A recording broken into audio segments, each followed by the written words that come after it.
of the alcohol, la la la la la la. Just line 'em up and we will drink them all, la la la la la la. But my mother always said, if you want to drink all day, you best start in the morning, son, 'cause that's the Irish way. We don't get drunk, we get awesome, and every other mother will agree. We don't get drunk, we get awesome, so order up around for you and me. We don't get drunk, we get awesome, and every motherfucker must agree. We don't get drunk, we get awesome, so order up around for you and me, and you and me, and you and me. Let there be whiskey. Hey, everybody, welcome once again to Nerds with Alcohol. I'm Russ. And I'm Chris. And this is 273. 273. Back in the virtual nerd basement, ladies and gentlemen. Welcome once again. Welcome, one and all. It is a chilly Tuesday here in the Detroit area after we just had a beautiful 80-degree weekend. It is back into the 40s. Goddamn April. Yeah. It is the worst. And the coldest day in the next 2 weeks is supposed to be tomorrow when I start playing golf. At 43. Yeah, that's right. Hey, That's CD, welcome back. Hey, CD. But yeah, I was outside oh. today and went, fuck, it's supposed to be colder than this tomorrow? Yeah, it's supposed to be like high of 43. Yeah. I might have to go downtown to Campus Martius to fix the giant pinwheel we made with two of my coworkers. I hope we don't go tomorrow, because it's kind of jury rigged up there with tape, because a couple of the I think like two of the fan blades on the pedal on the pinwheel broke, so we have to fix them. And hit a nice bonfire on Saturday night, and you didn't need it. Well, you know what? A bonfire is always nice. You know, it doesn't. You can have a bonfire when it's fucking hot too. You know, if the sun's down, it's okay. You know. I think Renee may have just got home.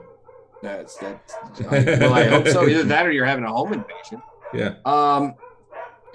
But just leave the computers.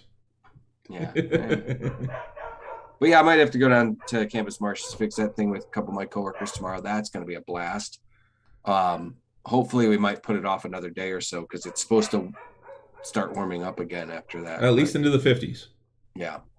And that's the thing. If it's 50 and sunny, it's, you know, the sun will warm you up a little bit, and, you know, it'll feel warmer, but we'll see.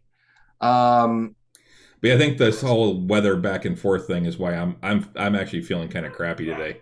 Oh, it's just, you know, it's gotten worse, you know, and I know that they're saying it's because of climate change and whatever else, but Jesus. So this shit is tiring. Yes. How was your week? It was all right. I mean, lots of work. Had my game on Saturday, the one that I play in. So really didn't get a whole lot done. We actually hadn't gotten together in a couple of months, so it was a lot of we did a pregame cigar and had some drinks and stuff, and the DM actually kind of got a little hammered before the game, so we spent more time in the garage smoking cigars and drinking before the game than we originally intended. So we didn't get started till later. Renee was out of town, so I had to come home and take care of the dogs a little bit earlier. But I found that I'm now only good for maybe 5 hours, 6 on the top end of playing anymore. After that, I need a break. I need to do something else. So, which is why I like Tavern Nights, in that we keep it to 4.5 to 4.5 hours, depending on when we actually get started. So, I like that. While it seems short at times, as long as you're playing on a regular basis, I don't think it's too bad. Yeah. But other than that, a lot of work. Was supposed to start golf last week, but due to weather, we pushed it off a week, which I wouldn't be upset if they decided to push it off one more week. Even though it's not supposed to rain tomorrow. But other than that, yeah, just a lot of the same stuff. Trying to think if there was nothing really exciting happening. Yeah, I was a bachelor. Spent a lot of time playing Horizon Zero Dawn over the weekend, as I was instructed to do. You mean Horizon Forbidden Or West? Forbidden West, yeah.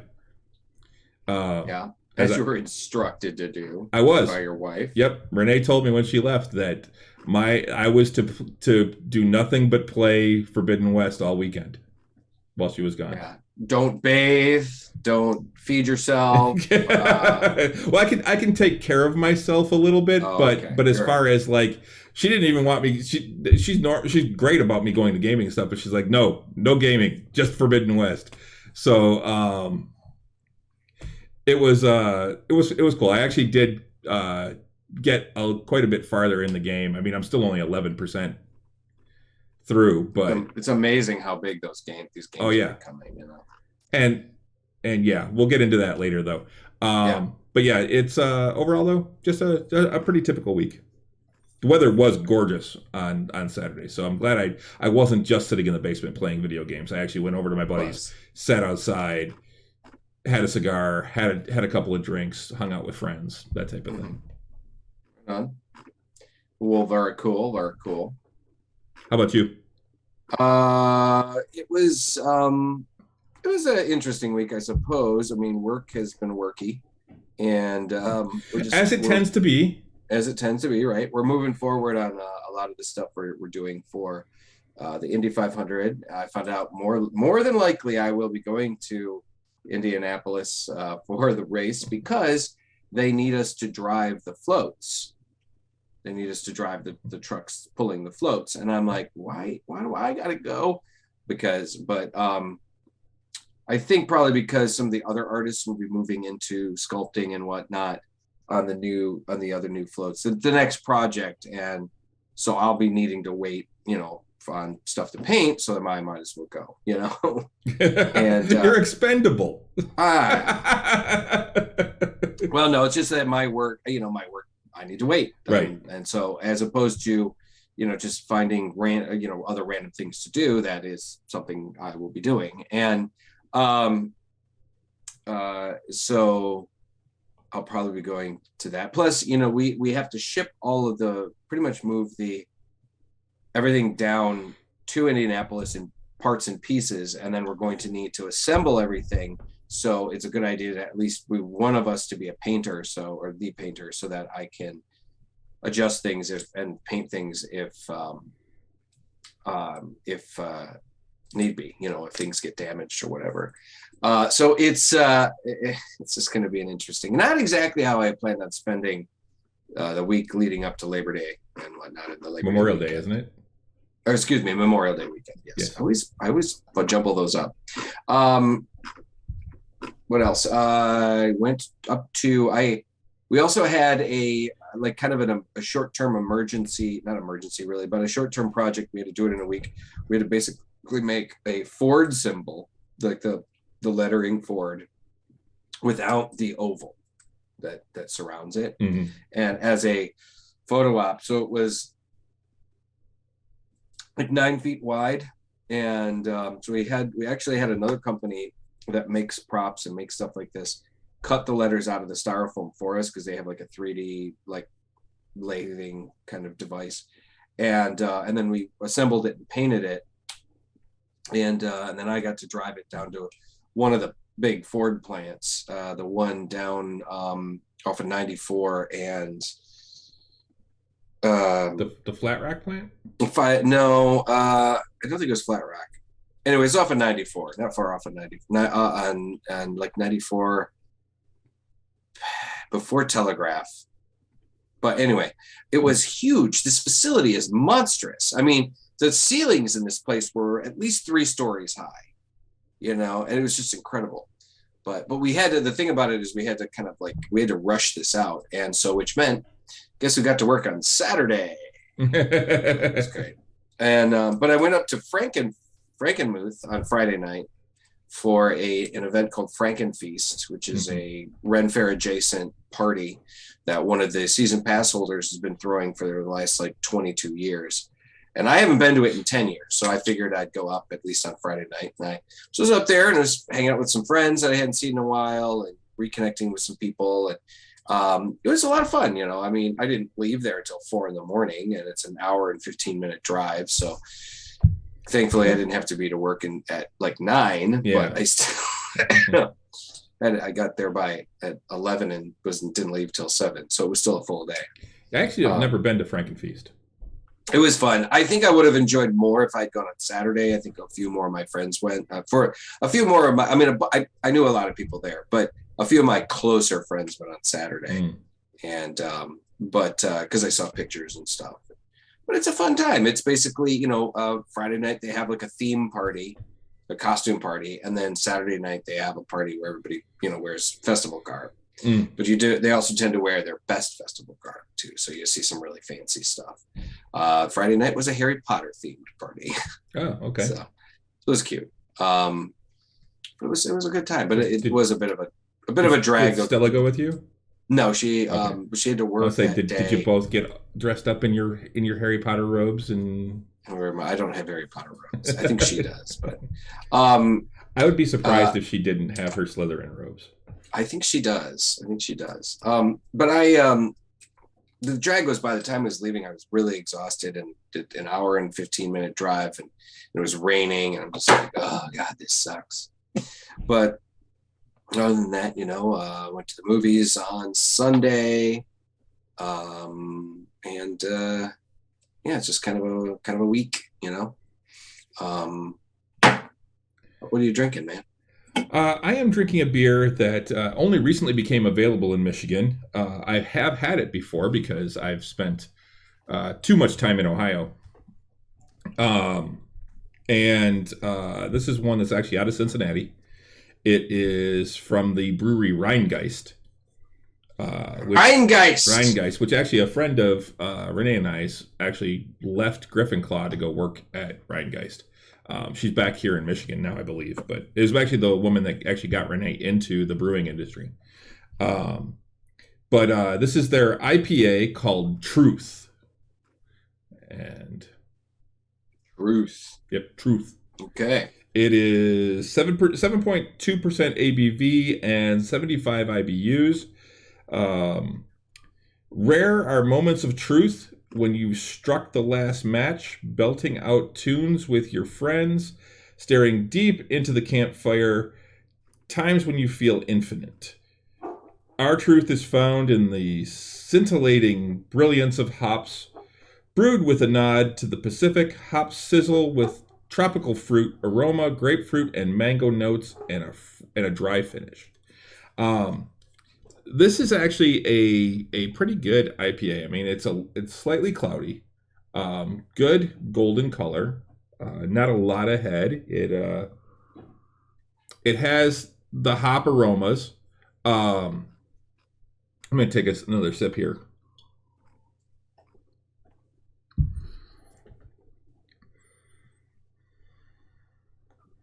It definitely has that tropical flavor. I do get a little like mango, things like that too.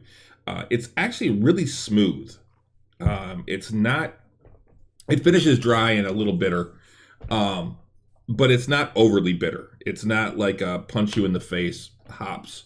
It's got a lot of flavor. It's got a good solid malt backbone. I like this one. Not my favorite IPA to come out of Ohio, but and Rheingeist isn't my favorite brewery out of there. They actually have some good ciders too that they do. Okay. But yeah, they just started distributing here in Michigan a couple months ago, I think, like within the last 2 months. So, but finally ciders, I'll make sure to have them for tavern nights sometime, so you can give them a try.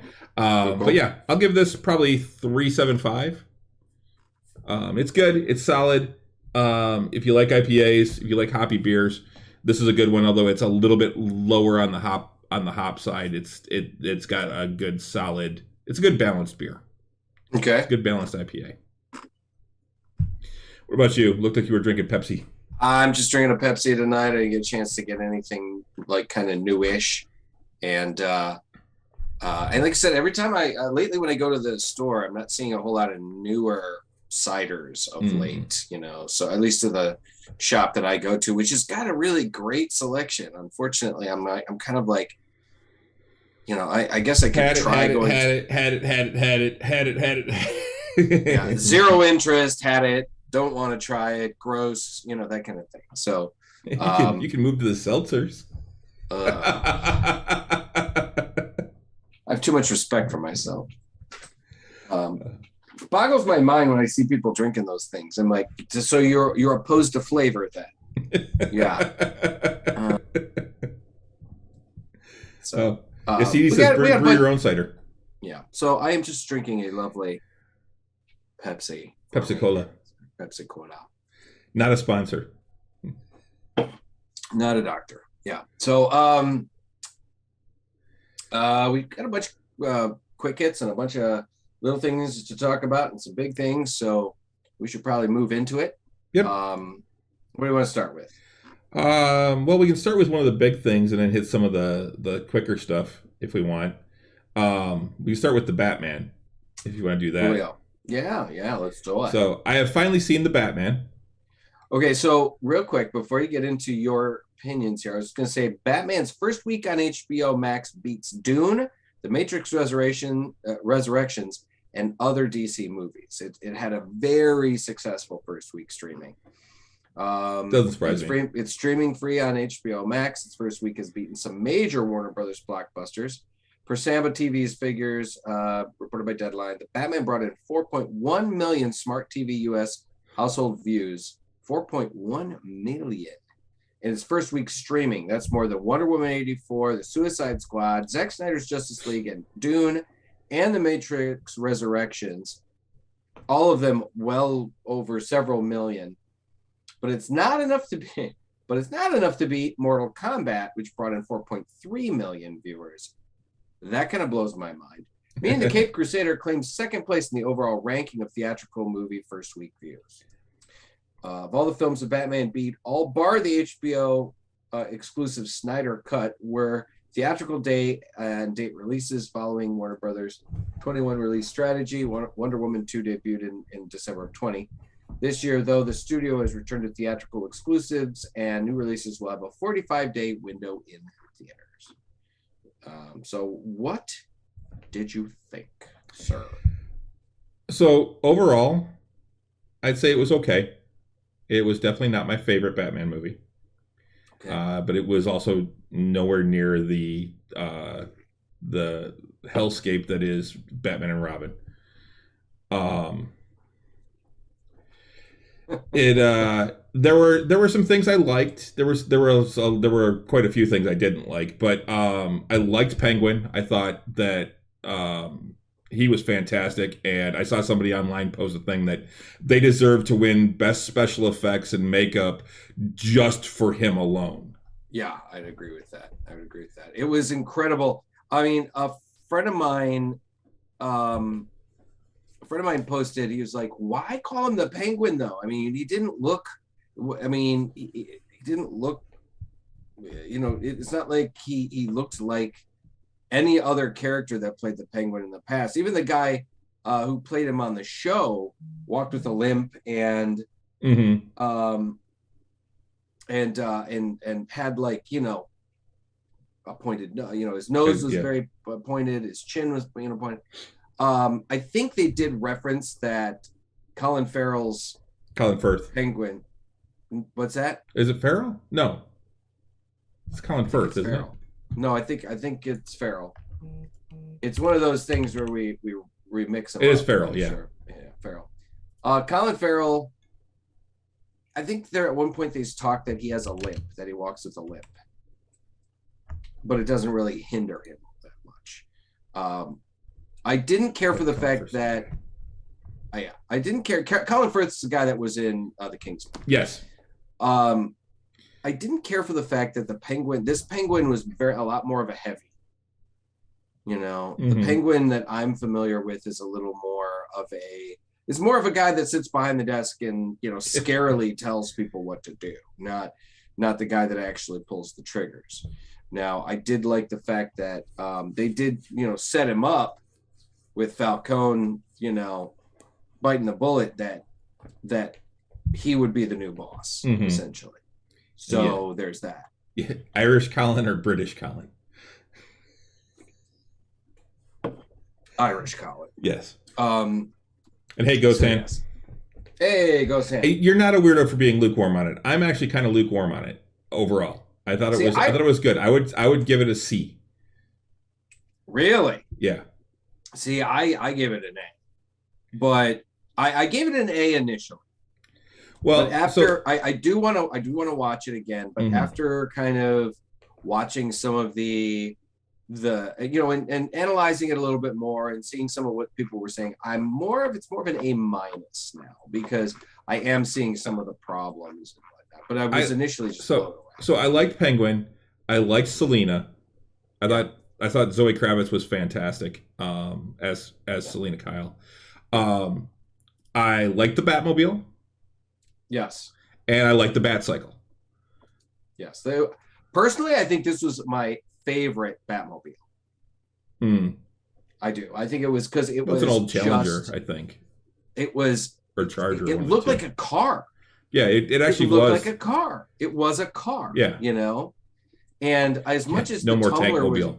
right, as much as the Tumbler was cool, it just wasn't a Batmobile to me. It looked like a tank, and I feel like Batman needs to drive a fucking car, that's the Batmobile, not a tank. And it's just didn't feel right, to me for that. Overall, yeah. Though some of the things I didn't like, I thought that the portrayal of Bruce Wayne was flat at best. I agree. I think that it was horribly done for Bruce Wayne. I don't think he's a good Bruce Wayne at all. And it could just be the material he was given was shit. Right. But the scenes with Bruce were shit. They were all shit. I agree. As Batman, I thought he was actually pretty good. I will agree with that as well. And honestly, he was a fine Batman.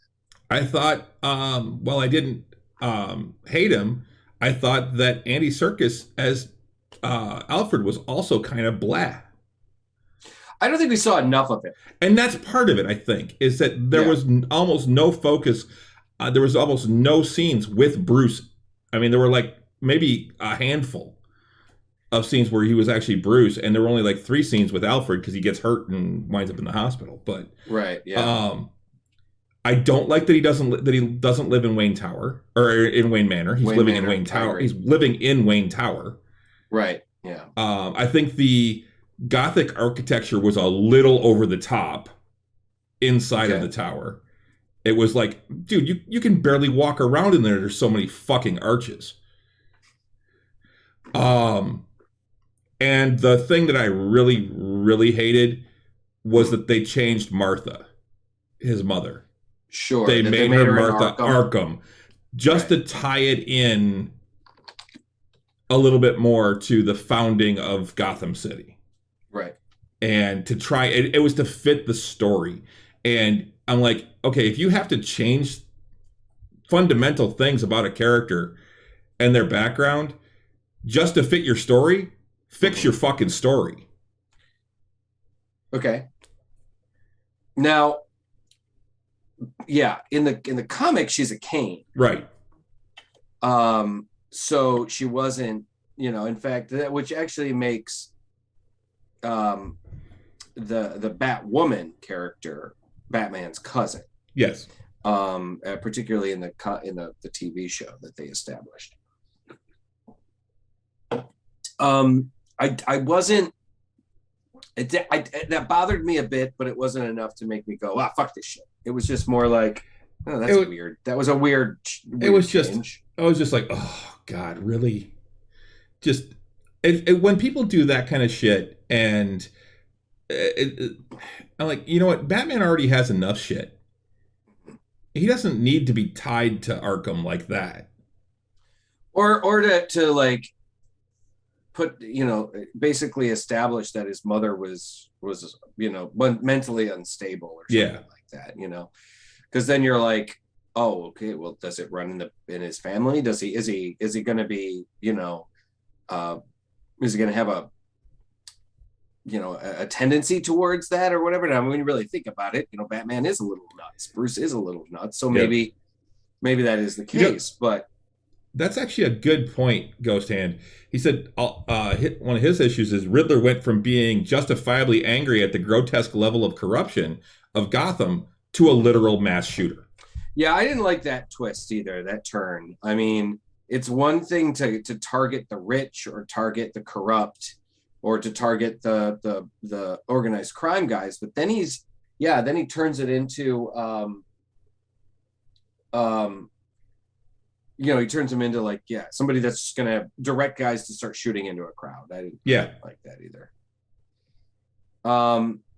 So I liked Circus as Alfred, but I think we needed to see more of him.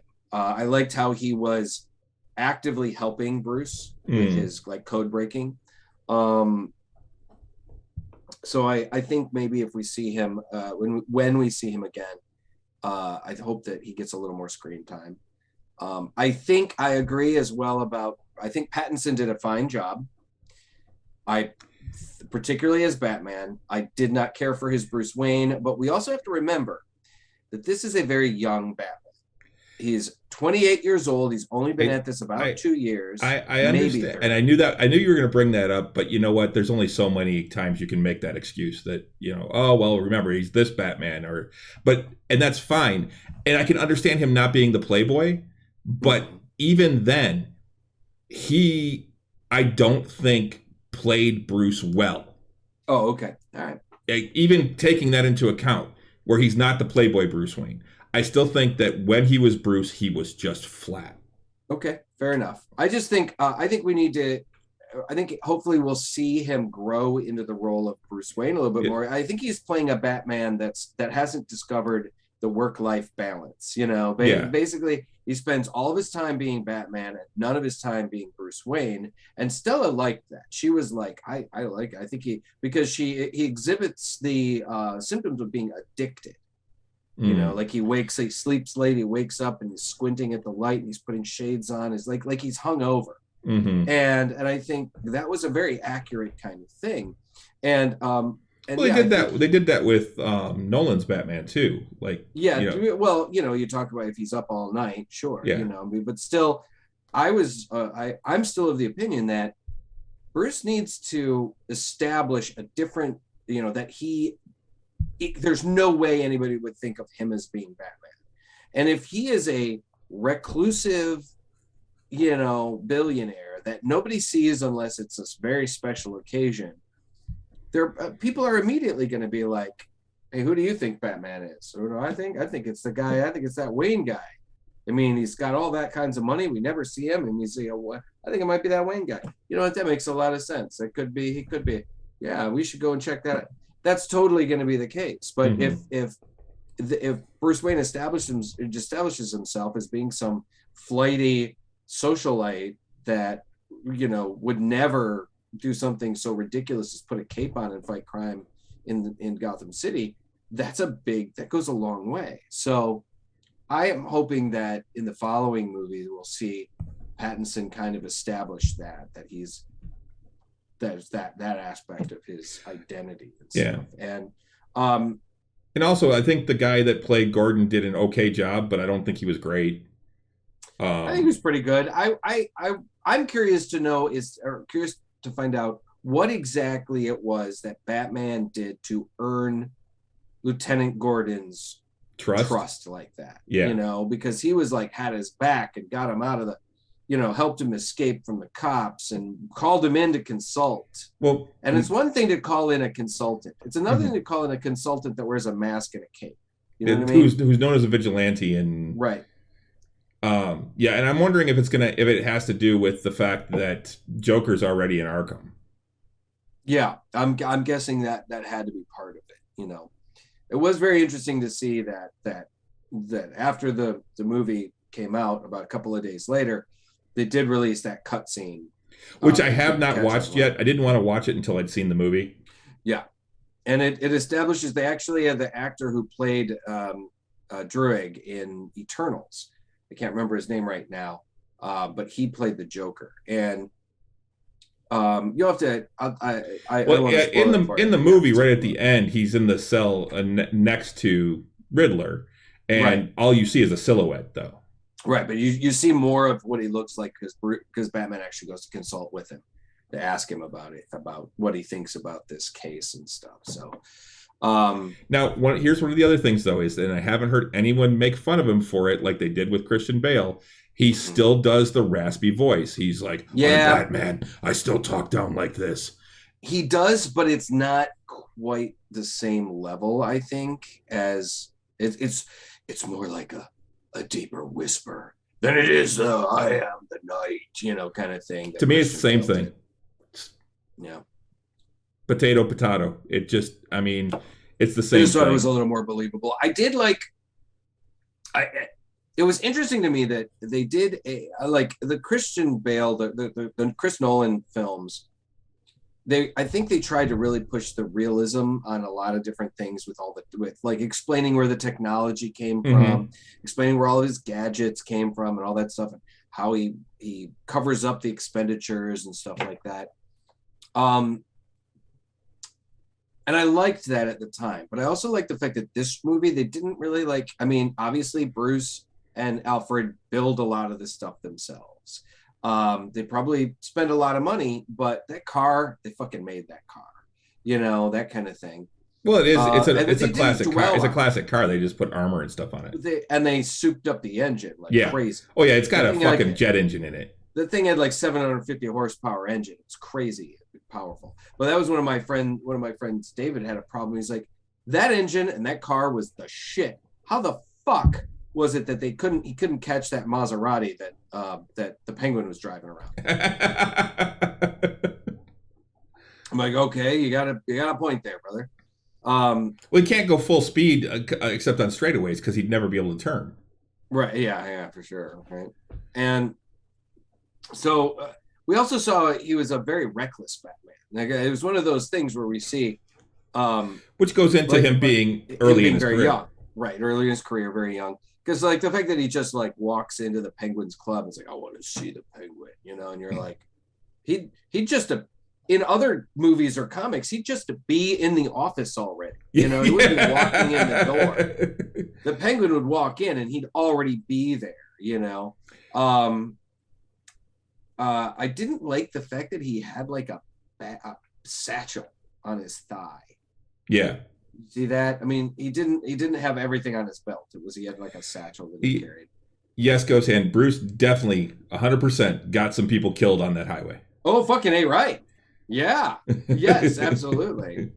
So I wonder if they will ever introduce more. I hope so. I would like to see Clayface. I would like to see those, but what they've been trying to do is keep the films much more in the realm of reality and believability, and not go quite to that superhero level.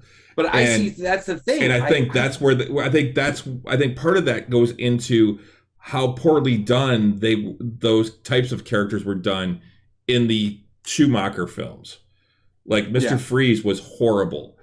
You know what? Honestly, I liked Schwarzenegger as Mr. Freeze mainly just for the pure ridiculousness of it.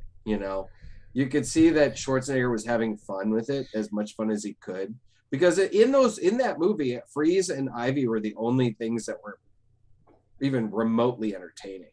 Everything else. Well, see, I thought Freeze was horrible. His dialogue was worse than Lucas writing it. For sure. I mean, it was like I said, it was so ridiculous. I was waiting for the bam and the pow to come up on the screen. It was. Schumacher was a huge fan of the 60s show, and that's what he was trying to channel. I mean, even before he died, he apologized for that film several times. Mm-hmm. And because I'm pretty sure he passed away recently. And he realized he made a mistake. He started it with Batman Forever and pushed, and which I liked, but at the same time, it was going too far in that direction. And then with Batman and Robin, he just fucking wrecked it. So he passed in 2020. Yeah. Okay. So I personally would love to see Batman. One of the Batman movies, them approach some of the villains that have more superhuman ability, like Poison Ivy, like Clayface, like Mr. Freeze, which has always been weird to me. He is an actual doctor, but he goes by Mr. Freeze. He's Dr. Victor Freeze, but he goes by Mr. Freeze. He should be Dr. Freeze. Anyway, I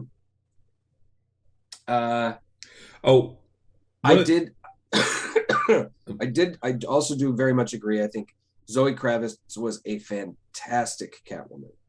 But she's not Catwoman, though. They never call her that at any point in but she is Catwoman. She's Selena Kyle. Yep. Now the whole of her, the idea of her being Falcone's daughter, that has been hinted at in the comics, that maybe she could be a mafia princess, like an illegitimate daughter of one of the, but it's never been fully established. So I was like, okay, if we can run with that.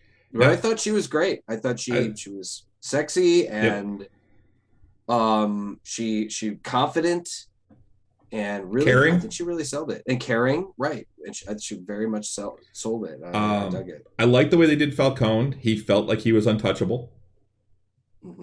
And played it up that way. I didn't care for the styles that they did with him, with the glasses all the time and stuff like that. But though one of the other things, and I actually had to go back and watch it, and it wasn't as bad as the first time I heard it, but Pattinson actually kind of stumbles over Selena's name the first time he says it. Oh, really? When they're in the apartment. And when I first heard it, I swear he said it differently, but I went back and actually listened to that scene a couple of times today, and it's not quite as bad as I thought it was the first time I heard it, but I thought he said Selena the first time, and it's actually the way he says it, it's like he almost stumbles over it. He's like Selena. It's not the E. He kind of flats it. It's Selena. Okay. And he says it weird. And I'm like, really? That was the best take? You couldn't have done one more? It might have been one of those things we were trying to establish that she made him nervous a little bit, like he stumbled just a little bit. So who knows? I also did not care for as much. I liked. I'm so awkward for spilling his spaghetti in front of me. I agree. I think that I would certainly spill my spaghetti in front of Selena. I liked the idea of like that the Riddler was a disenfranchised like orphan, and that he was extremely brilliant. He was a forensic accountant essentially. But I did not like the look. I think he just looked like a like a fetish obsessed, apocalypse prepper. I mean, it was just, I was like, what the fuck? The Riddler needs to be the smartest guy in the room, and he needs to be somebody with a little bit of style. Not it doesn't necessarily have to be, like dashing and debonair, but in all honesty, a little style. The one thing I liked about Gotham was the way they did the Riddler. Yeah.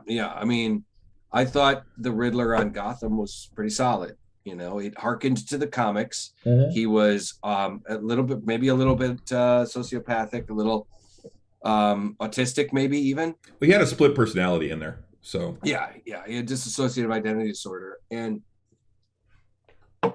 so I liked it. I thought it was pretty good, and you get to see him descend into that madness on Gotham. He justified the things that he did and everything, which is kind of what the Riddler did in this one. But have you watched Pattinson interview showing his power level in front of Kravitz, his favorite waifu? No joke, it's mesmerizing. No, I haven't seen that. Yeah, I have not seen that. No. Was it? And I also like the fact that the overreaching kind of villain was essentially the Wayne Foundation, like thing that his father had set up to help benefit the city. They basically used that to launder money. They used it to they just stole money from that, and all of these villains, all these criminals were basically feeding on it, and it wasn't going to where it was supposed to go. It was one of those examples of like Batman, if Bruce Wayne had actually been paying attention, if somebody had been paying attention, then maybe a lot of those funds would have actually gotten to the places that they should have gotten to. And it takes us back to, okay, now we go from, you have the Riddler, who is now becoming a sympathetic villain, to then, oh, nope, he's just a crazy psycho killer that's going to try and kill everybody now. So I think that was too big of a flip in there. Mm-hmm. So, I mean, like I said, I thought it was a brilliant film. I still like the fact that, honestly, if you took the Batman out of it, if you took and just made him like a PI or something like that, it was a good thriller kind of film. Or homicide detective. Or homicide detective, something like that. I mean, it could have been, you could have taken all of that away. It was a pretty solid, like, a thriller kind of murder mystery, or, mystery kind of film. So I thought that was pretty cool. But so as Batman movies go, it wasn't my favorite Batman movie per se, but it was pretty high up there, I thought. And they just announced today, speaking of the Batman, that they are now planning a Batman 2, and Robert Pattinson will be returning. The entire team will be taking audiences back to Gotham with the Batman 2. The Batman 2 has been confirmed with Warner Brothers. Chairman Toby Emmerich revealing the news at CinemaCon 22. Matt took one of our most iconic and beloved superheroes and delivered a fresh experience, I guess. Matt Reeves, Rob Pattinson, the entire team will be taking audiences back to Gotham. Nothing about the plot or characters has been revealed, other than the fact that Pattinson will be returning as reclusive billionaire Bruce Wayne and the Cape Crusader. Zoe Kravitz, who played Catwoman in the Batman, wasn't named specifically today, but Emmerich implied she'll be returning for the sequel as well. So it's no huge surprise that Warner Brothers is making a sequel to Batman. After all, the superhero flick recently passed $750 million in sales at the box office and is a smash hit on streaming services, on the streaming service HBO Max. Just so you guys know, if you do want to pick it up on 4K Ultra HD or Blu-ray or DVD, it will be available May 24th. Okay. Right now, tying into Batman, DC is doing what I'm saying is just a huge money grab. They just sent out, I just got an email today from DC Universe, that they are introducing the DC NFT Bat Cowl collection. So Batman is building a faction to defend Gotham City. To join, collect one of 200,000 unique 3D Bat Cowls and begin a 2-year journey into the DC universe. A journey packed with features and benefits, including co-create an exclusive DC comic. Coming this summer, Bat Cowl holders will be able to vote on key aspects of a comic, including storyline, characters, and art, to help drive the ongoing narrative of the Bat Cowls. Voting starts as early as summer 2022. Bat Cowl holders that vote on the Bat Cowl comic will receive exclusive art and behind-the-scenes content throughout the creation of the comic. Join the Gotham City District Night Watch. Fans who purchase during the primary sale will be assigned to one of 10 Gotham City districts through an additional NFT this summer, unlocking unique participation in future experiences and storylines. Purchase April 27th to May 3rd for this bonus.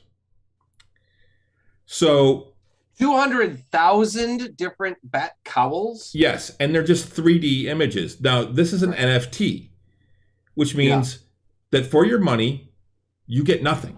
You get nothing. No. You get a digital code that says you're part owner of this cowl, or that you own this cowl. You want to guess how much they're charging for this? $50. 300.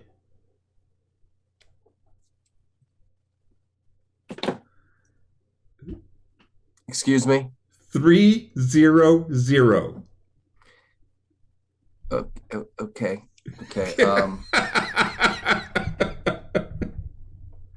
How do I get in on this NFT bullshit? You know, like, I'm an artist. I can make fucking bullshit. And oh no. The whole NFT thing is so fucking stupid, man. I'm like,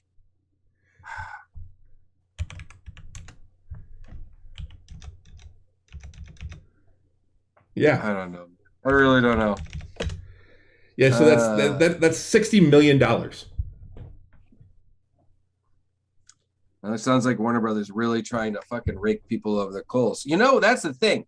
Warner Brothers is up for sale. I mean, they're trying. I think it's AT&T is trying to sell either DC or Warner Brothers or something. I think it might be just the DC part of it, but I don't know, man. I do not know. All right, we got to move on because this is some horse shit. Yeah, I just saw that today. I wanted to bring it up because I'm like, oh, what is this? And at first I thought you were actually getting like a 3D printed mask, but then I'm like reading it and I'm like, no, this is an NFT. You get nothing. Good day, sir. Good day, sir. Unbelievable. But yeah, so go ahead. Right. Let's do some of the quick hits now. All right, I got let me see right quick here. Vampire the Masquerade Blood Hunt devs say they always hoped Bloodlines 2 would come out first. So the new Vampire the Masquerade game Blood Hunt is coming out right quick. It's and is it actually going to be quick? No, it's coming out soon from what I understand. But I guess they were really hoping that Bloodlines 2 would come out first. Bloodlines 2 is currently in something of a development hell. Apparently, they scrapped almost everything that they had worked on, that had been worked on. While 5 Vampire the Masquerade interactive fiction games have launched in recent years, many players have been looking forward to Bloodlines 2 to satiate their bloodlust. Sadly, with the game in something of a development hell, the responsibility now falls on the shoulders of Shark Mob's Battle Royale set in the Vampire the Masquerade universe. The funniest thing with all of this was to announce a Vampire the Masquerade Battle Royale game because we knew people were going to go apeshit, says Martin Hultberg, Communications IP Director at Shark Mob. He's acutely aware that as great as the Battle Royale genre is, it doesn't provide the same style of role play as a focused action RPG. We knew it was going to be a rage storm on the internet. The rage storm was anticipated because Shark Mob knows how desperate this fan base, one the studio itself is a part of and deeply entrenched in even before it secured the license, is to role play in the evocative Vampire the Masquerade universe again. When Shark Mob announced Blood Hunt in 2020, it braced for impact and got exactly what it was expecting. When you release information on a game, initially it's very limited. It's like a press release and some basic info. So all the hardcore fans immediately go bonkers and they started swearing about it. Some were screaming, at least we'll have Bloodlines 2. No, you wouldn't.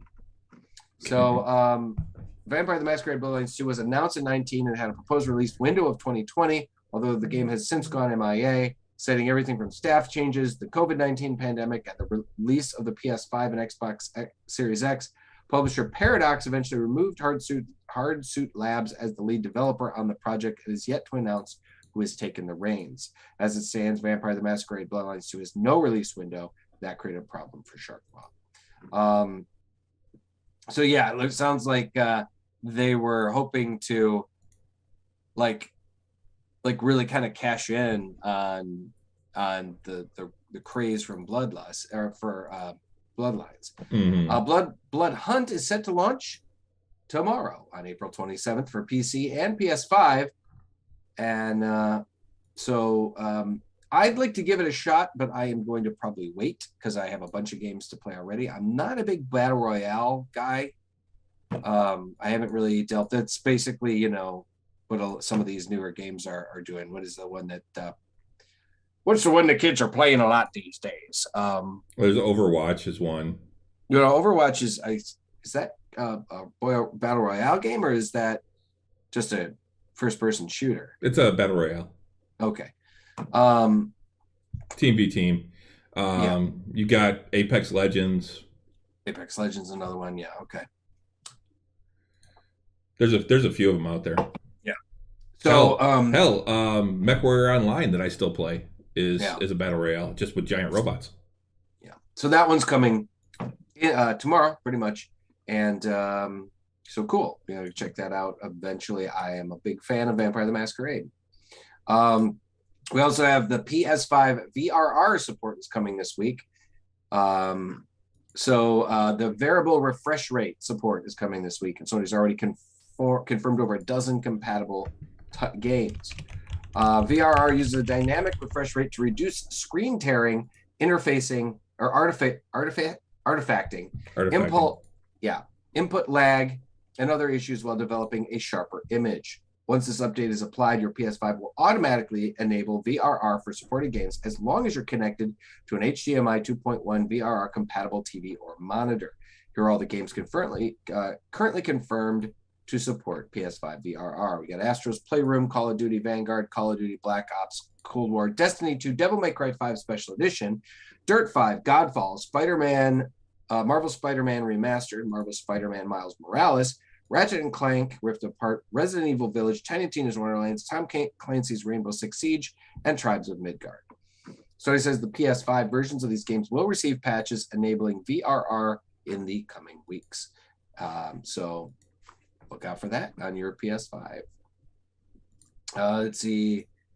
Spider-Man PS5 update adds 120 HZ, 120 hertz mode and VRR support. So I haven't done the new. I've played Spider-Man on my PS4, and it's a fantastic game, absolutely fantastic game. I haven't played Miles Morales yet, but it is on my shelf. I have it. And they have recently updated Spider-Man to the PS5 version. Now, pretty much every game, if you have the PS4 version already, from what I understand, you get free upgrades to the PS5 versions. You just have to basically download that version to your hard drive. So you might want to check out the remastered update. Apparently, it is gorge. Let's see. So before we get into, do you want to finish with the D&D stuff, or do you want me to? Yeah, we'll finish with D&D. I got a couple things here too. Sony did a bunch of big announcements about upcoming movies. No dates or anything like that. No real details, but they did confirm that there will be a Venom 3. They haven't confirmed that they're bringing Hardy back, but you can't. I think they did. No, they didn't. The article I read today said they had not confirmed that he'd be back, but you can't have that without him. Yeah, I read that they did okay at a Venom 3 and Tom Hardy will be back, but I can't remember where. And then they also said there will be a Ghostbusters 5. Yep. Well, that was evident. That was like, I mean, I still haven't seen Afterlife, but with as big of a fan outcry as there was for how much fans liked that movie, then yeah, it made sense that they were going to do another one. You need to see it so we can review it. It was absolutely fantastic. Is that out on DVD now? Or yes. Is it? Okay. Yes. So I'll have to buy it. And then Sony also announced yet another Spider-Verse spinoff, because I guess they figured that Morbius was a one-off and that it didn't do well and nobody liked it, so they'll keep trying. That's not true. I mean, the critics hated it, but the fans liked it. The fans were mediocre on it. They were warm on it. It didn't. It got a much better review from the fans on Rotten Tomatoes. Well, yeah, but the critics only gave it like 16%, so much better could be 30%, and you're still doubling it. But yeah, they're pulling out another this is actually a more recent Spider-Man villain, anti-hero, and that's El Muerto, a wrestler. Yes, and so as like a Mexican masked wrestler. Yeah, he's got the luchador mask. Luchador mask, and he's going to be played by Bad Bunny. Yeah, I have no idea who that is. He's an actor, singer, somebody, Rapper. rapper, somebody. He's been doing some other stuff, I guess. I don't really know him. I just saw that that's who it was. Supposedly, the article I read said they thought it was a great casting. I guess he's done stuff with the WWE before. Okay. So, like he was on a celebrity wrestling match or something like that. So, but yeah, so we'll see. Okay. So Morbius got a 16% from the reviews with 244 reviews. The audience score is 71%. That's a 5,000 plus verified ratings. I mean, honestly, that's one of those. This seems like from the reviews for like people I know that went and saw it, they're like, hey, it's a fun movie. It's not Shakespeare, but it was a fun superhero and a hero movie. And I'm just tired of Sony trying to do so much with all the anti-heroes just because I think they're grasping at straws. They're like, we couldn't make a Spider-Man movie as good as the ones that Marvel's making, but maybe we can make one that's with one of the anti-heroes. And it's like, look, you're still just making the same old Sony shit.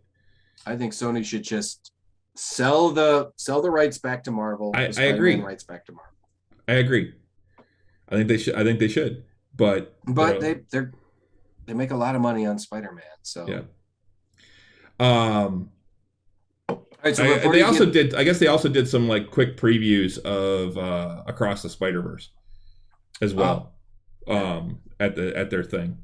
Well, that got delayed, from what I understand. The new animated Spider-Man did get delayed a bit, so they pushed it back a bit. And like I was saying earlier, I have been playing more Horizon Forbidden West.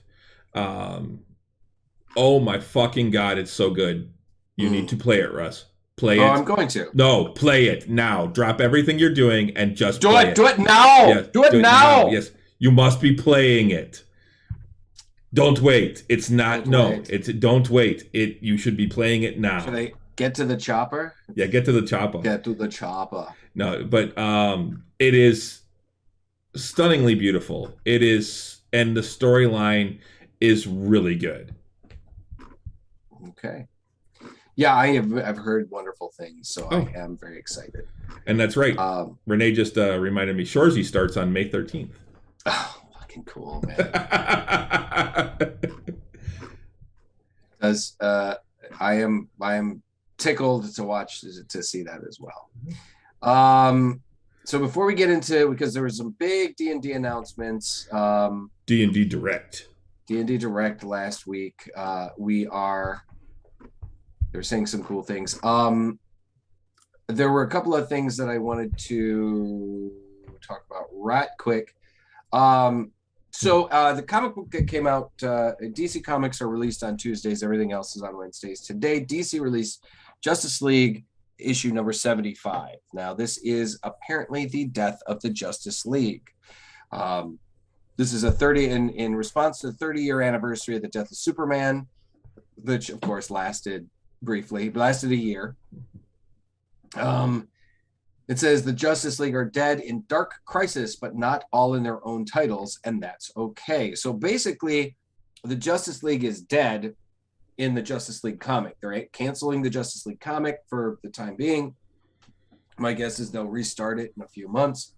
And from what I understand, the younger versions of the heroes, of some of these heroes, will be stepping in to take their place. We're going to see one of the other Flashes step in to be Flash. We're going to see, I believe Hal Jordan is not going to be it's going to be John Stewart that dies. It's also Yara Flor, who's the new Wonder Girl, will be stepping up to be the new Wonder Woman.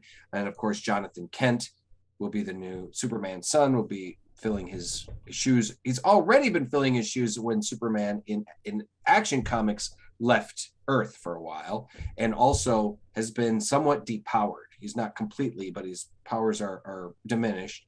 And then Luke Fox, who has been a second Batman of a while, is going to be stepping in as Batman. We're also, I believe, actually, Hal Jordan won't be joining. They're going to be using Sojourner, who's another one of the human Green Lanterns. So we're going to see like a kind of a changing of the guard in the Justice League. And it has been kind of weird though that they're keeping things very separate, you know. Oh, I mean, like, and all the other characters too. Aquaman is apparently dying. Martian Manhunter, Green Arrow, everybody but I think one of the Justice League does survive, and I think it is Black Adam, because Black Adam has been in the Justice League for a while. It says Wonder Woman, Superman, Aquaman, John Stewart, Green Lantern, and the other members of the Justice League are dead. They were killed by Pariah's Dark Army in today's issue of Justice League 75 in a story titled Death of the Justice League. So that's that, right? Right? Let's be upfront. We'll take DC's word for it that in the pages of Dark Crisis, the major monthly event series Justice League 75 leads into, the DC heroes of Earth Prime will believe the iconic superheroes, including the trinity of Batman, Superman, and Wonder Woman, died in space at the hands of Pariah. Heck, we've now seen it with our own eyes in this current issue. Despite the indisputable visual evidence, we believe some reading between the lines is still in order. Let's just say, besides the obvious, which we'll get to, DC has used some interesting language in the build-up to April 26th events. In January, DC initially revealed Superman, Batman, Wonder Woman, Green Lantern, John Stewart, Martian Manhunter, Hawkgirl, Aquaman, Green Arrow, Black Canary, and Zatanna would go off on a mission at the edge of the multiverse, and 9 would die at the hands of the Dark Army, leaving only one survivor to warn Earth of impending danger. We know who that is now, but we'll let you cross over to the spoiler story in case you haven't read yet or heard. But DC's language initially describing the event particularly caught our attention. The heroes left behind must come together to combat this great evil and save the lost Justice League. Save, lost. That doesn't sound quite like dead to us, and the announcement is filled with similar wording that seems to indicate that Justice League may not be as dead as the death of the Justice League implies, but that's beside the point, because even if they're dead rather than lost, the answer to the question, will they really die, isn't anything resembling the real life die. The answer is, of course not. As we say, these are some of the most iconic fictional characters in the world, or in other words, some of the most valuable intellectual property in the world. Case closed. So they're not going to kill these characters permanently. That's right. For damn sure. After all, the death of Justice League pays homage to the death of Superman on the landmark event's 30th anniversary, and DC is aligning the 30 years in the making Dark Crisis closer to the death of Superman than it is any previous Crisis event. So, so there are going to be some tie-ins. This Dark Crisis that's coming this summer. You know, they're going to be tying in some of the stories, but they're also wrapping up stories. They're moving on with stories in their individual books as if this hasn't, you know, that didn't happen. So it should be interesting. I'm going to be getting the issue tomorrow, and I'm sure that I will probably be speaking on this again at a later date. Newsarama or Games Radar, the Newsarama section of Games Radar, has a bunch of different stories detailing about, you know, what this is, what the Godstorm is that they apparently, you know, that happens, the various, so there's the various the spoilery kind of moments, you know, different things. It says the Justice League, DC's preeminent superhero, dies at 62. They have been around for 62 years, 1960 to 22. Also in Marvel Comics news, the Marvel's version of Batman has recently joined the Avengers. Marvel's version of Batman is Nighthawk, which is he was established years ago as a character that was originally a villain, and then it has been reestablished. He was reestablished in a different character, took on the name and costume. His name was Kyle Richmond. He was a rich guy that wanted to fight crime, and he was very much a analog of Batman, along with Hyperion, Power Princess, Dr. Spectrum. The Squadron Supreme. The Squadron Supreme, correct. I collected that.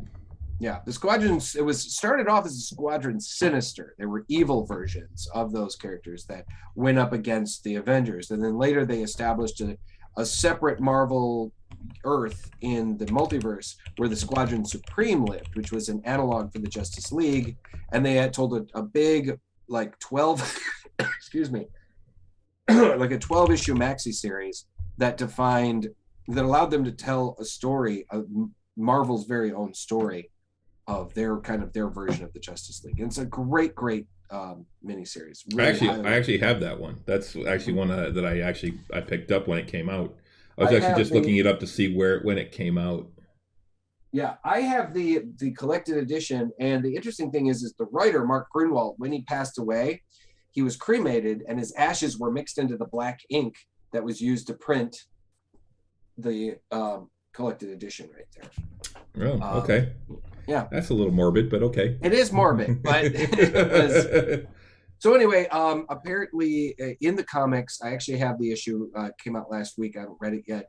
But I believe Black Panther ends up deciding he's going to take a break from the Avengers roster, and he decides to bring in the new Nighthawk. And it's interesting. They've done some really cool things with the character of late, and I'm interested. I think it's going to be cool. Nighthawk was created in '69 by Roy Thomas and Sal Buscema. He was a member of the Squadron Sinister, an evil analogy of DC's Justice League. The team included the Superman knockoff Hyperion, Green Lantern copy Dr. Spectrum, and with Kyle Richmond as Nighthawk, a non-powered billionaire villain that mimicked Batman. The team of villains proved fairly popular as the House of Ideas, and eventually their villain status was changed. A heroic version of the team, known as the Squadron Supreme, was introduced in '71, then reimagined once again as a darker, mature, superpowered characters in an 03 series by J. Michael Straczynski and Gary Frank, published by Marvel's then adult-oriented Max imprint. So you can look that up. There's a whole bunch of cool stuff. Yeah, when did the Squadron Supreme Maxi series come out, though? Because I remember collecting it. I wasn't collecting in '71. I'm not that old. No. It was probably sometime in the '80s, if I remember. That's what I thought. But it didn't mention it there, and it. So this was 85. 85. Yep, okay. self-titled So 12-issue limited series. This is the book. Yep. This is the Alex Ross cover. They also did there were a lot of redesigns to the costumes and stuff too. They actually had a few characters that crossed over, like the Whizzer was a speedster, and he was. That's just an unfortunate name. It is totally. Also, Nuclon was part of the group, or part of the villain group and stuff, and Nuclon was also, I think, established in the Marvel universe. So some really cool stuff.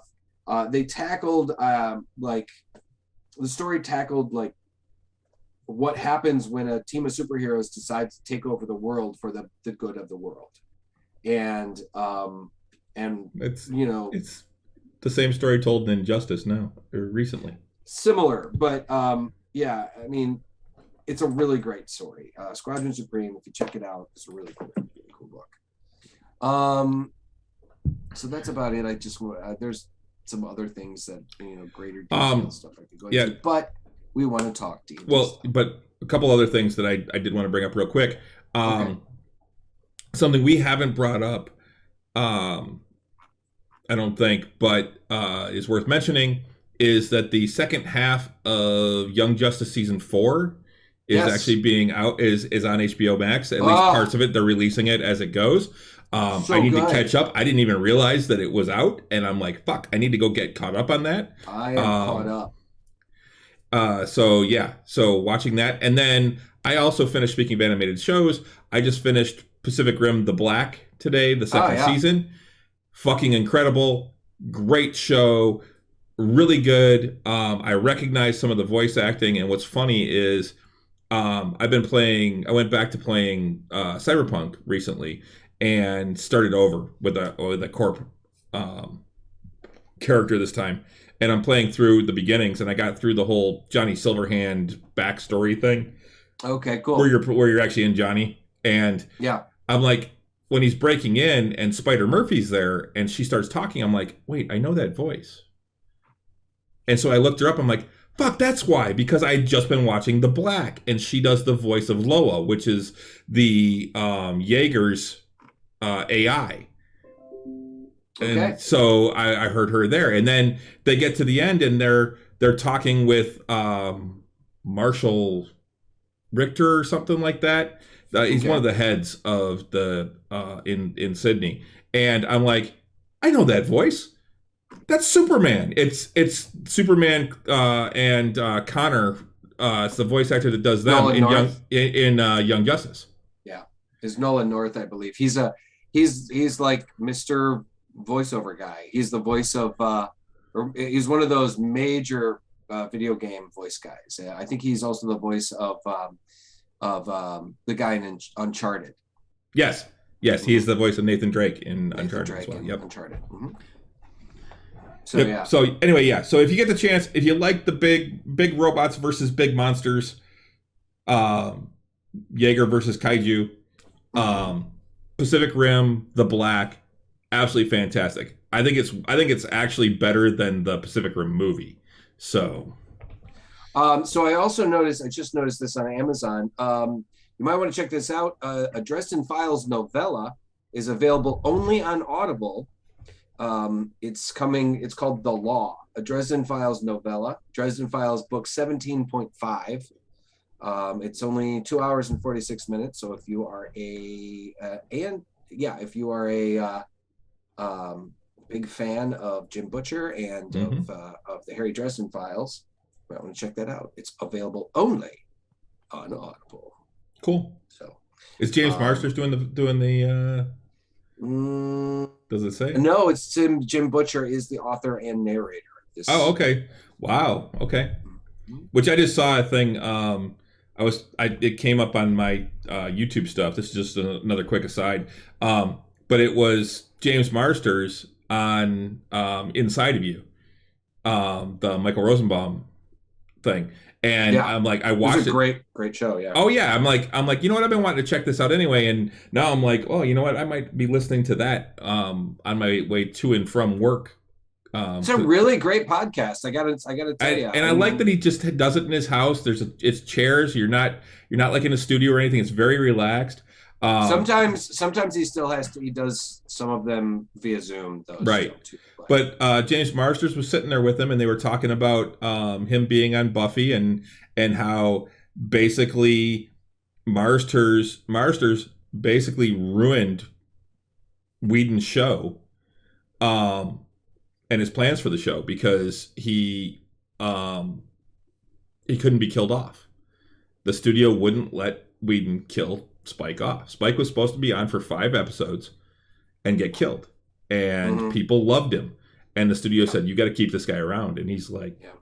And I guess at one point they were saying, because he was asking about if he knew about all the stuff going on with Josh, or, did you just think he was really intense? And he's like, everyone has their own experiences. He goes, and I'm not going to say that anyone didn't have the experiences they say they had because that's not my place. He's like, I'm not going to be someone that's going to tell you what you experienced. So he goes, I can't say what they experienced. I can talk about my experience. He said there was one experience where Josh pushed me up against a wall and got in my face, and it was basically he was frustrated and pissed because the way that they put it, he's like, this was never about vampires. This is the whole thing with the vampires is it's overcoming it's overcoming the problems of adolescence. Right. And it's getting past those. And he's like, he'd already written one sexy vampire that wasn't going to get killed, that was nice, and that was Angel. Right. He's like, so all other vampires died because that's how you moved past your problems. Was that, they basically the vampires and the demons and the other, yeah. And so he's like, and then the studio said, no, you can't kill him. He's like, so he like pushed him up against the wall and was like, he's like, listen, I don't care how popular you are, you're dead. You're dead, you're dead, you're dead. And he's like, I just looked at him and went, hey man, it's your football. You do what you want. Right. But and he still kept him around and then even brought him back and for the last season of Angel. And I saw that one too, because I saw that chunk of it because it came up as another suggestion. And I guess with that, in all honesty, he saved Angel. Yeah. Because the studio had canceled it. Yep. After the 4th season. And Joss was trying to get them a 5th season, another season. And basically he kept going back saying, well, what if I do this? What if I do this? What if I do this? What about this? What about this? And he finally went, what if I get Spike? and bring him in. And they went, you get Spike. Okay, you can have another season. Mm-hmm. Because which is wild that happened. Yeah. That one character was popular enough to save a show. And so he went and talked to him. And this was before they had finished filming Buffy, and said, hey, do you want to come back? He's like, we're not really a poor show, but we don't have the money of Buffy. So, the pay would be like this. And he said he held out to get the same amount as what he got on Buffy. And he basically said, he goes, I don't want more than what I was getting on Buffy, but he goes, you're asking me to take a big pay cut. And so, no, I'm not going to. And so they gave him that. He said, and then it was shortly after that Charisma got the call saying, yeah, we're not going to bring you back next year. Right. I remember him saying that. He was like, oh, I think maybe I took your job, yeah. Yeah. But Charisma also got fucked hardcore. She got fucked by, Joss Whedon fucked her over. Mm-hmm. And because she got pregnant and he got pissed at her and all these other things. And Joss Whedon is apparently an arrogant prick, so. But anyway. We did review, last week we reviewed the 17 reunion show that Entertainment Weekly did. Yep, if the 20-year reunion. Right. If you pull that up on YouTube, you can watch that. And also what comes up is the reunion show they did like 2 years later for Angel. Yeah, which I just saw that come up. I haven't watched that one yet. It was pretty cool because it's a lot of the same people, just because they were all spin-off, plus including several of the people that were on Angel. So it's pretty freaking cool. Cool. So, yeah. All right. So yes, we should get to talking about D&D Direct though. Yes. Holy shit. Yeah, lots of stuff. So cool. The biggest announcement, well, the two biggest announcements really are that we're getting Spelljammer in August. Right. Which makes a lot of people really excited and super happy. And I know a bunch of people that are super excited about this. I was like, meh. I never played Spelljammer. I never got into it. It just wasn't my jam. I think see what I did there? Yes, I did. I think conceptually it's really fucking badass. I always like the idea of magic space travel and traveling in between the planes and in between the different D&D worlds, and the fact that you could make a party of adventurers that had origins in the different D&D worlds. You could have a Knight of Solamnia, adventuring with a Wizard of Thay. Or you could have a red wizard from Kryn, fighting, going up against, I don't know, somebody. I'm trying to think of something iconic from one of the other settings, I don't know, just a priest of Torm or something like that. It was just. And you could have all kinds of, give you the ability to also mix and match, races that were exclusive, like Kender. You could have a Kender that suddenly shows up somewhere that they're, who the hell is this? What the hell is that guy? A Drow elf that there were no Drow on Kryn. So, or a Minotaur from Kryn or something like that. I keep bringing up Kryn because that was the world out of all the D&D worlds, Kryn was the one that I was most familiar with. Well, and that's the other part. That was the other announcement, was that we're getting Dragonlance at the end of the year. Yes, that was the thing. They didn't actually have a date for that. And they just said late 2022. Right, and it was more of a teaser. Because they had a lot of stuff for the other things. Well, it's just a bit of a teaser. What it is they're bringing out two different things for Dragonlance. One, they're bringing out a board game. Correct. And two, they're bringing out a campaign setting, Warriors of Kryn or something like that. I think is what it's called. It's going to be set in the same time frame as the novels, but it's not directly connected to them. Okay. From what I was reading, is the idea is that it's going to be the same time that Tanis and all them are doing their thing, but it's not directly connected to that. Okay. Well, I mean, that's a lot saying, considering how impactful it was. You know, I mean, what was going on with the heroes of the Lance was a huge fucking thing. I mean, it was no bullshit. You know, there was a huge thing. So I'm looking at right now. I'm looking at the Adventures in Space D&D Campaign Collection, Adventure Setting, Monster Book Map, and DM Screen, hardcover, August 16th, 22 for Spelljammer. It looks like it's going to come with 3 different books. Let me see here. I'm trying to see what it exactly. It doesn't say a whole lot. I'm looking at Amazon here, by the way. Let me see. Maybe if I click on read more. Yes. Okay. So the collection includes an adventure book, setting book, book of monsters, poster map, and DM screen. The Light of Zaryzis, spelled Xaryzis, so Zaryzis, a 64-page hardcover adventure set in the astral plane for characters of levels 5 to 8. The Astral Adventures Guide, 64-page hardcover book presenting the astral plane as a campaign setting, including space-based character options, spells, magic items, spacefaring rules, ships, and more. Boo's Astral Menagerie, a 64-page hardcover book with game statistics, descriptions for over 60 creatures found in wild space in the astral sea. A double-sided poster map of the Rock of Brawl, an asteroid city that can serve as both an adventure location and a campaign hub, and a DM screen, which is a 4-panel Dungeon Master screen designed for rollicking space adventures. I've also heard that they're also introducing in the Boo's Astral Menagerie and probably the Adventurer's Guide, they are introducing some of these, some new races and monsters and stuff like that. So you'll be able to play some new kinds of races. Yes, there are, I think, 6 new races that are coming in. Right. The Thrycreen one. Well, that was the thing. One of the things that you told me about, because you were watching it while I think I was at work or something. So I popped it on while I was at work and was listening to it. And they didn't just include one of the races from Star Frontiers. They introduced 3 of them. Did they? So, yeah. The Thrycreen were in Star Frontiers. Oh, I don't remember them from Star Frontiers. I remember them from D&D.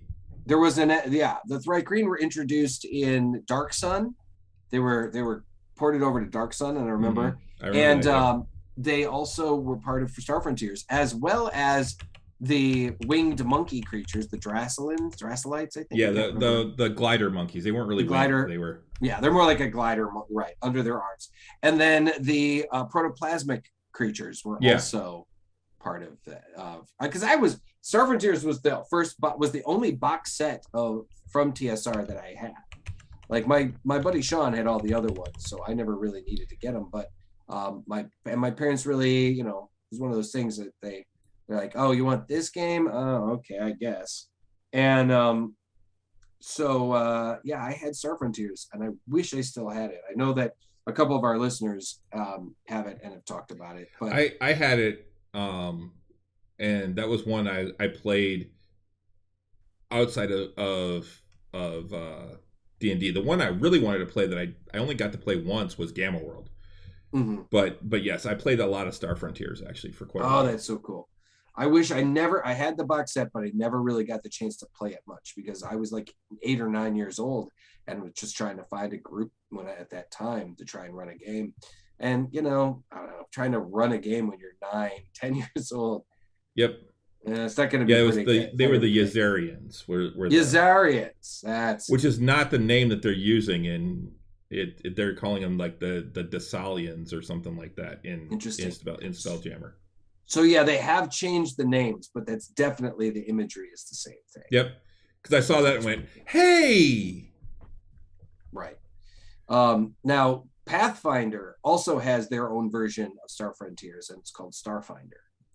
So there is a space age version, and in that setting, they have the same racial kind of creatures as well. They have the glider monkey kind of guys, and they have the I think the Drasselites might have been the protoplasmic creatures, the shapeshifters. Drasselites were that was the protoplasmics. Yep. So this has got me excited as hell, man. I think it's really fucking fun. It's gonna be really fucking fun. Now, one of the other things that they announced was they're coming out with yet another starter set. Oh yeah, I did hear that. Yeah, I remember that. Yes. And one of the things here, I'm gonna share my screen real quick. You won't be able to see it real well because it's small, but still, yeah, we'll share that.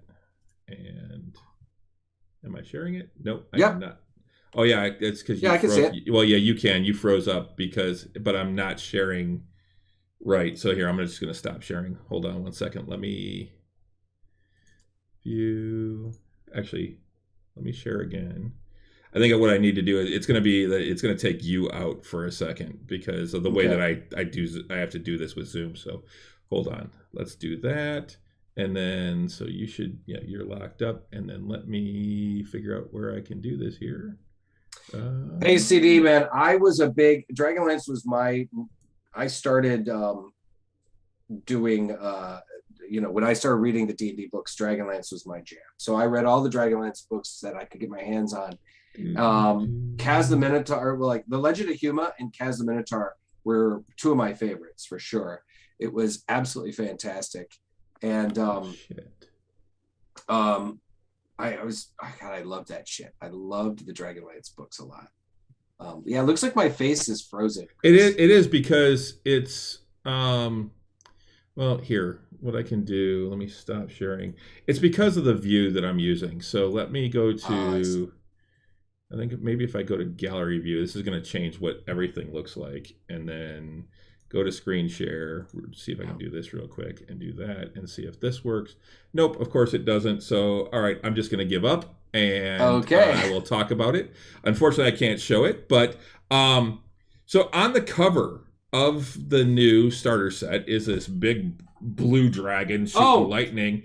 And yeah, I know what you're going to say. And on that cover are two very interesting characters. One, very distinct characters. Is Hank the Ranger, and the other Diana, is Diana the Acrobat. Acrobat, yeah, from the D&D cartoon. Right, from the D&D cartoon. And I guess there's supposed to be a bunch of Easter eggs inside for other things from the cartoon, including in this picture that I was trying to show.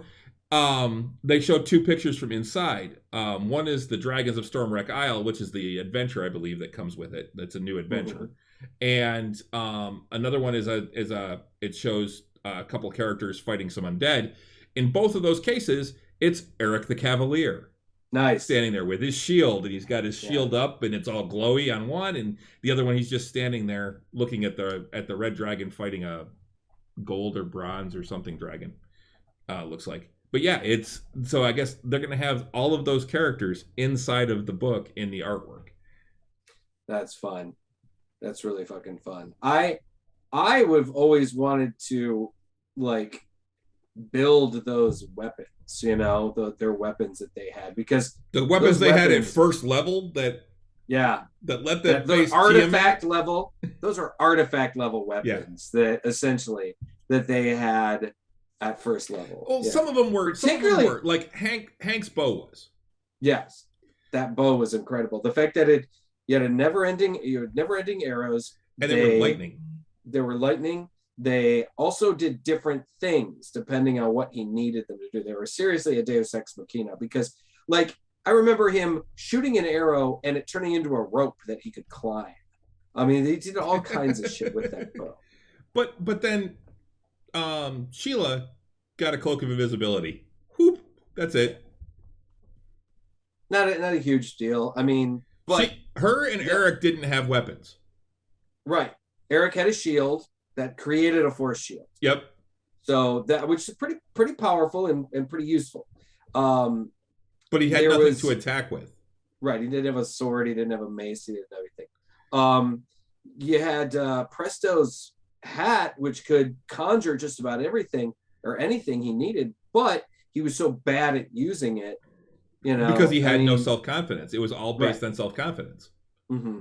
But that's a serious weapon. Weapon, something or a magic item, something you just pull whatever you need out of it. Jesus Christ, Well, and Bobby had that massive club. The club, which basically gave him like what? A serious like ground pounding attack. Yeah. You know? He had like an earthquake effect. Yeah, he could, and it probably increased his strength like maybe during combat or something. Mm-hmm. Because maybe But he was a barbarian, so right, it would give you a rage effect or something like that. Because he'd swing and hit things and knock them for a fucking loop. You had Diana with her staff that could grow. It could be, it could be just a bow staff, or it could be a pole vaulting staff. Right. It could be, and if it broke, she could just put it back together. She used it for a lot of different things. There was, and then,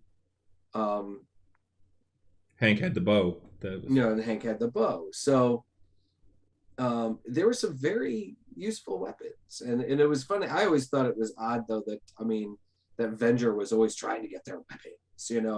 Dude, really? Yes, they're useful, but I don't know. I think it was more about channeling the magic energy out of the weapons so that into other things or something. I can't remember, but I love that cartoon. I really need to sit and rewatch it. I do too. I think it's gonna be a rough watch, though. Yeah. It's very dated. It's one of those things that probably is going to be a lot better in my head. So, yeah, I remember that going differently in my head. Yeah, exactly. But yeah, it's one of those things where I own it. I own the series, so because let's face it, there really weren't that many episodes. I think there were like 40 some. I think it was a one season, so I don't think there's that many. Yeah. D&D cartoon. It was like 22. And it was initially it was an 85. Yeah. And it was initially a Saturday morning cartoon. There were 3 seasons according to this. What? For a total of 27 episodes. Yeah, okay. 27 episodes. Oh, the final episode was an 85. The first episode was an 83. Okay. It just seemed like it didn't last. I could have swore it only went one season.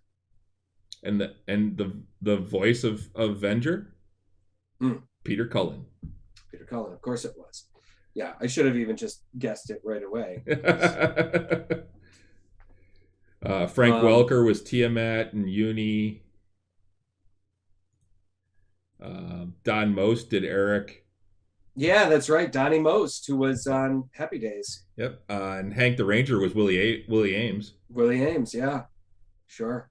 Okay, it's funny how we I look at the picture and don't remember a unicorn. Yeah, it was a baby unicorn. It was Uni the unicorn. Yeah, Uni the unicorn. I remember that. It was Bobby's little buddy. Yep, exactly. Yeah, CD. It was, what was that? Yeah, he was their baby unicorn, and it was the cuteness factor. Yep. Yeah. So. But yeah, so those are the main things that they really came out. They talked about some like expansion for Neverwinter, the video game and things like that. So they also announced a new podcast, or a Critical Role style of streamed game called the Heroes of the Multiverse, if I remember correctly, or something like Legends of the Multiverse. And it's going to be they're going to be making some very iconic characters, and there's going to be at least one iconic character is going to be in it, and it's Minsk and Boo, his miniature giant space hamster. From Minsk was famous from being in Baldur's Gate, and I think Todd Kendrick is going to be in the game and stuff, and Ginny D.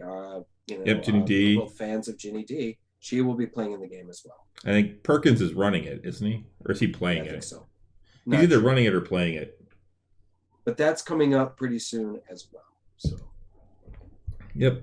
So big news, man. It's gonna be some cool stuff. And from what I understand, they're gonna be doing this D&D. What is it? D&D Direct. Direct. They're gonna be doing that more often. Did they announce that they were purchasing D&D Beyond 2, or was it at that? That did not. That actually was not mentioned at all. Okay. I don't think. I don't know if we talked about it. Did we talk about it? We did talk about it. I got an email from D&D Beyond basically announcing the change of ownership as of like May 19th, I think it is. Yeah, I got an email too.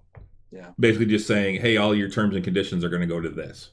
Mm-hmm. So, I'm hoping that's still going to be a good thing for the fans and everything overall. I hope that things only change for the better. My real hope is that now if you buy one of the books, you get a digital code for D&D Beyond or something like that. Yeah, I'm hoping that it's going to be something like that. Stop making people double buy. Yeah, that would be ideal. I mean, shit. Like I said, I was telling you, I'd even spend like like an extra $5 or so, or even like, okay, you get a code where you can get it online for $5 or $10. Yeah, exactly. Give me a big discount, but double buying.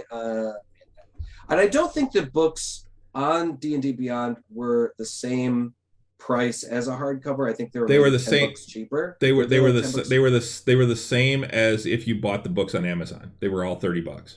Oh, okay. For the most part, unless you find like right now, D&D Beyond's doing a sale on all books, 20% off. Right. Yeah. I guess it's a we're going away sale. Last push. Last push for that. But you can actually you can pre-order Spelljammer right now for 20% off. Correct. But like I said, it's $70 on Amazon, $69.99 for three books. Now there's only 64-page books, so they're on the slimmer, smaller side for a D&D book. But there's 3 of them. It's a lot of material and a map and a DM screen. So actually, for $70, you're getting quite a bit. They also announced one of the things they also announced at this is a new free source book that's actually already available on D&D Beyond. Yes, and it is the Monsters Compendium Volume 1. Yeah, it's only going to be available digitally now, from what I understand. And it's Volume 1, Spelljammer Creatures. Right. And it's a bunch of things. It's there's some nasty shit in there, but there are 1, 2, 3, 4, 5, 6, 7, 8, 9, 10 creatures in there, including the Eldritch Lich, though. I'm like, I have to look at what that is. That's a nasty ass creature. Well, it was funny because they referenced the Monsters Compendiums, because that was a second edition kind of thing. It was awesome because they were 3-ring binders, and that they would periodically release expansions that you could just add to the 3-ring binders, and so you could take them out if you needed them to reference them or whatever. And I was like, man, that's fucking cool. I thought that was a great idea, honestly, was having these, because then, like I said, they'd have a supplement that was just demons or specifically towards a one of the various different settings. And I was like, oh man, that's a great idea, allowing you to organize the monsters the way you wanted to organize them. So then they went back to just the monster manuals and stuff, which I do love, but this was, I think, the Monsters Compendium, bringing that back would be fantastic. So, but yeah, I think we should probably start wrapping things. We should wrap things up. Yep, I got a pizza up there. I'm pretty hungry, and I think we're pretty much ready. Chris and I have not seen the latest episode of Moon Knight yet, so we decided we would just do a full review of the final 2 episodes next week, because I think this week coming up is the finale, if I'm correct. Maybe. I don't know. I'd have to look. It might be. We might have one more episode, so we might. I think so, because I think this is the 4th episode was last week, so next one's 5, and then there's 6. There's 6 total, so maybe we'll do So we'll do 4 and 5 next week, and then we'll do 6 after that. So I hope you guys enjoyed the show this evening. Guys, you can find us in all the places you can find quality podcasting. Ladies and gentlemen, we are on the Google Play Store. We're on iTunes. We're on Stitcher, iHeartRadio, Spotify, and the Odyssey app. So guys, be sure to check us out there. Tell all your friends about us. And we're here every Tuesday at 8 o'clock. We have our D&D game every other Friday. That's Tavern Nights. And then on opposite Mondays, we usually do a we do a talk show called Tavern Talk, talking about D&D stuff and specifically our game as well. So come on in, check us out. Chris puts the episodes up on YouTube a couple of days after our Twitch stream. Yeah, and speaking of that, though, there is no Tavern Nights this week. Correct. We will be dark this week because I will be attending a curling event. So it's a tournament this weekend. So we will not be doing it. We're actually just skipping this week. So we'll be back in 2 weeks. May 10th, I think it is. Something like that. No, May 13th. Friday the 13th. Awesome. So remember, you can follow us on most of the social medias. We are on Facebook, Nerds with Alcohol Show. We are on wow, I'm blanking. Instagram, Drinking Nerds. Twitter or Twesla, whatever it's going to be called now that Elon Musk is buying it. I might just finally get a Twitter thing just to see the clusterfuck catastrophe that is going to happen with this. But we're on there, Drinking Nerds, and then you can find us on obviously here on Twitch, Drinking Nerds, and on YouTube, Drinking Nerds as well. Yep, all the things. So, all right. Well, I think that's going to about do it. That'll do it. So until next time. Slancha. All right. Yeah, that was pretty good. Yeah. All right. Have a good week, everybody. Good night.